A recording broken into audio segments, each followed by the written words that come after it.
Hi everyone, it's Gracie again. I wanted to come join your class one more time for reading.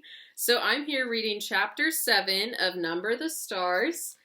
This one's titled The House by the Sea. Oh, Anne-Marie, Ellen said with awe in her voice. It is beautiful. Anne-Marie looked around and nodded her head in agreement. The house and the meadows that surrounded it were so much a part of her childhood, a part of her life, that she didn't often look at them with fresh eyes. But now she did, seeing Ellen's pleasure, and it was true. They were beautiful.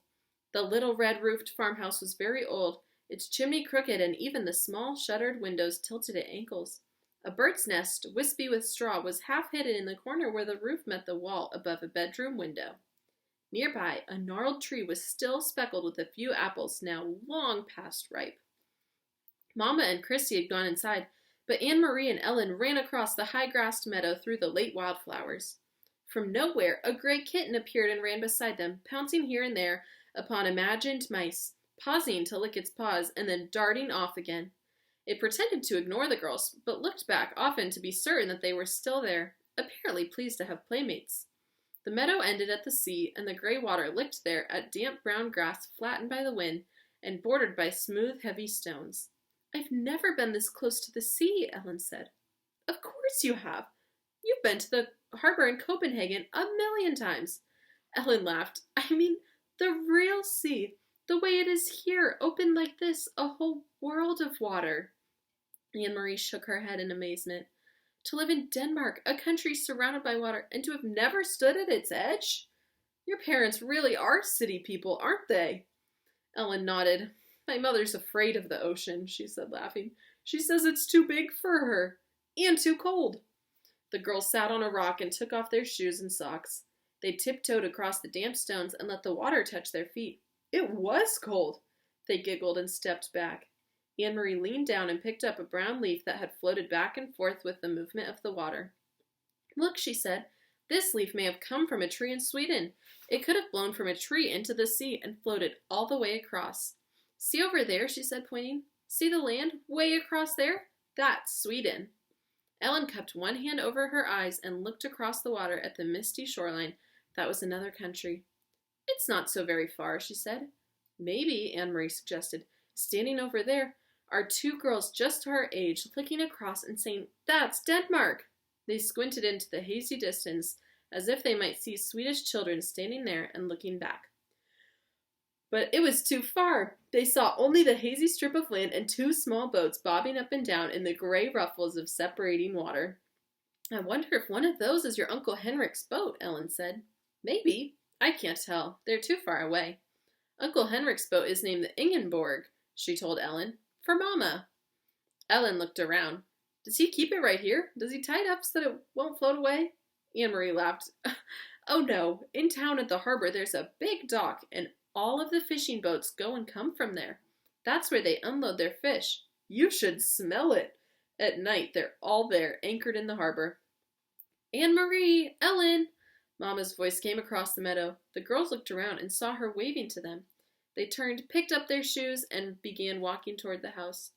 The kitten, who had settled comfortably on the stony shore, rose immediately and followed them.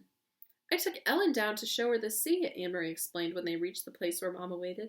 She had never been that close before. We started to wade, but it was too cold. I wish we'd come in summer so that we could swim. It's cold even then, Mama said. You looked around. You didn't see anyone, did you? You didn't talk to anyone? Anne-Marie shook her head. Just the kitten. Ellen had picked it up, and it lay purring in her arms as she stroked its small head and talked to it softly. I mean to warn you, you must stay away from people while we're here. But there's no one around here, Anne-Marie reminded her. Even so, if you see anyone at all, even someone you know, one of Henrik's friends, it's better if you come in the house. It's too difficult, maybe even dangerous, to explain who Ellen is. Ellen looked up and bit her lip.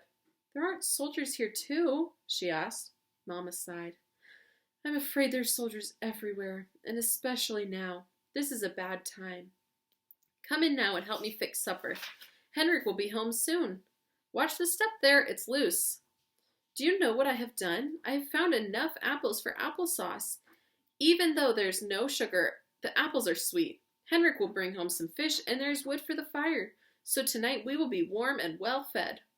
It's not a bad time then, Anne-Marie told her. Not if there's applesauce. Ellen kissed the kitten's head and let it leap from her arms to the ground. It darted away and disappeared into the tall grass. They followed Mama into the house. That night, the girls dressed for bed in the small upstairs bedroom they were sharing, the same bedroom that had been Mama's when she was a little girl. Across the hall, Christy was already asleep in the wide bed that had once belonged to Anne-Marie's grandparents. Ellen touched her neck after she had put on Anne-Marie's flower-sprigged nightgown, which Mama had packed. "Where's my necklace?" she asked. "What did you do with it?" "I hid it in a safe place," Anne-Marie told her. "A very secret place where no one will ever find it. And I'll keep it there for you until it's safe for you to wear again." Ellen nodded. "Papa gave it to me when I was very small," she explained. She sat down on the edge of the old bed and ran her fingers along the handmade quilt that covered it. The flowers and birds, faded now, had been stitched onto the quilt by Anne-Marie's great-grandmother many years before.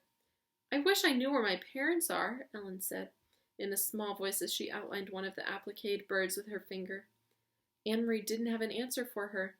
She patted Ellen's hand, and they sat together silently. Through the window they could see a thin, round slice of moon appear through the clouds against the pale sky.